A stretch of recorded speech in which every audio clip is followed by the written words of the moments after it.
Makanini ng inanunsyo Pampanga Governor Dennis Delta Pineda impamagbayok yung posisyon na tagalandaning kayang ima ay Vice Governor Lilian Nanay Pinedo. Okay, I will run for Vice Governor po. Okay, sana po, reta pong support tayo at chupa mo rin po na po. Asahan nyo, wala pong magbayo kaya pa magservisyo mi pong pamilya. Kung nano po yung pamanyaw mi, ilitan mi pa pong dagdagan po, kareta pong asasakupan mi po. Dakan po salamat. Emotional nemo minarap ka rin supporters, barangay officials, mayors at aliwapang opisyal ng Pampanga, ing Vice-Gobernador. Papayak ako. Dati-dati mo rin po, Vice ko, i-Governor. Pero iinta po ngo, Brami, talagang palitan, miyaduangan kami. Pero ako po kasi, tutuwa na ako, balo na naman yung puri ko kembye ko.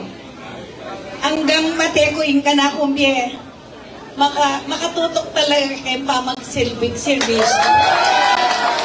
Dakal may nga biglaking palit pwesto ngiti, maging karyang-karelang supporters, kalupa ng Guagua Mayor Tonton Torres. Uning baluda kanu taga na naman si kaning kayusan na magbalik kay Pampanga Gobernador inanay.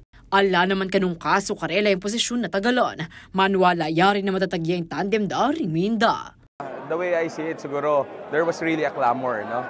And as we all know, tayo mga Kapampangan are very satisfied with the service that is being given by our governor and vice governor, no? And this movement, I think will benefit the province, no?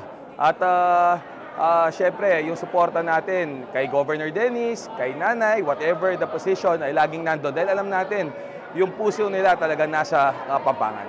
Ako regardless kung whatever position, as long as Nanay and Gov are there, regardless of what position, alam natin na malakas yan and alam natin na mahal yan ng mga Kapampangan. King punto de vista ng dating 3rd District Board Member at Department of Human Settlements and Urban Development Assistant Secretary Ross V. Henson, mas megiyang matibe ang laban taking 2025 midterm elections. There are many options and then you carry out the option that will give you the best results, not only for your political intention but also for the interest of the province.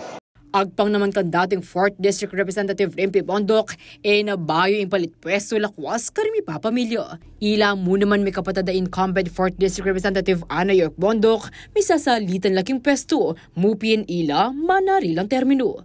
King sitwasyon ng Gov Delta at Vice Gov Nanay at inlapasan ng tunggalang termino king kasalukuyan dang posisyon. Mabiloga yato, milalyari yan. Yapin po yung democracy in action.